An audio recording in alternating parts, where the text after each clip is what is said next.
But at the moment, where would you say the anti-war movement is, and what does it have to do to be effective to stop this war?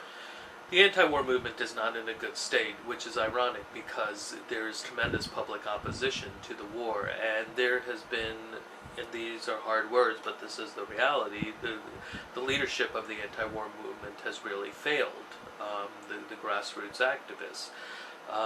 United for Peace and Justice has chosen a strategy to work within the Democratic Party, which of course is going to fail, as any neophyte activist will tell you, because the Democrats are part of the imperial state, and the Democratic leadership fully supports the imperial state. Of course, you'll find a few outliers like Dennis Kucinich who may oppose the war, but as for the leadership, they're fully behind American empire. So the Democrats will not end the war. Then you've also had a failure, there are many small party organizations in the U.S. They have a lot, relative to much of the left, they have resources. They have not really stepped up and done any creative organizing for the most part. Then you also kind of have the anarchist and direct action left. Again, they have not really, they've abdicated also in terms of trying to organize long-term strategy around the war. In terms of what needs to be done, we need militant, creative, mass action that targets the Democrats and Republicans alike.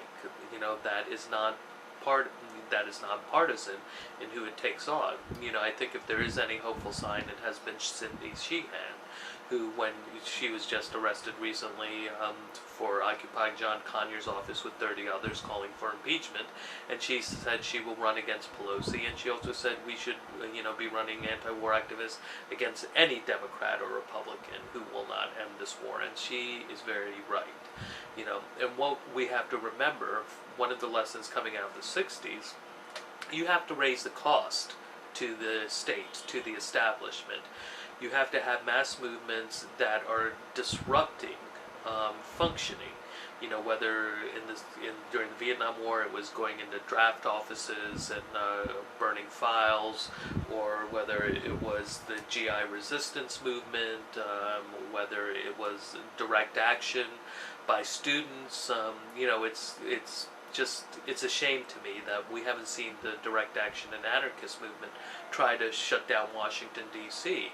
We saw much of this back in 2000 coming out of Seattle, where these huge protests that were trying to do militant, creative, nonviolent protest and really to shut down the functionings. Why haven't we tried to revive that and say, we will say, if the government, to take a slogan from the Vietnam era, if the government won't stop the war, we will stop the government. We're also seeing another bright spot is Iraq veterans who are doing some good organizing. They're still small, but I think you're going to start to see really a lot of things starting to fall apart in terms of the U.S. military in the next year. But we really need an anti-war movement that breaks from the Democratic Party and that is willing to really try different types of activity.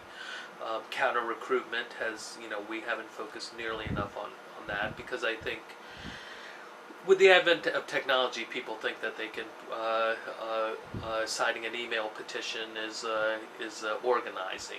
No, you have to go out in the street, you have to do face-to-face. Counter-recruitment work is hard work, but it is really one of the ways to put pressure on the military and the state. And we know it is because the U.S. government started to react violently to counter-recruitment activists 2 or 3 years ago, where they were threatening them with federal charges for such innocuous things as handing out leaflets in front of a recruiting table. So it's really, one of the ways I think that we can raise the cost, and really what we have to do is look at those. What are those areas where we can leverage our efforts to the greatest degree and help to gum up the works? And that's how you do it. It's not glamorous. It requires a lot of hard day-to-day organizing and strategic thinking. You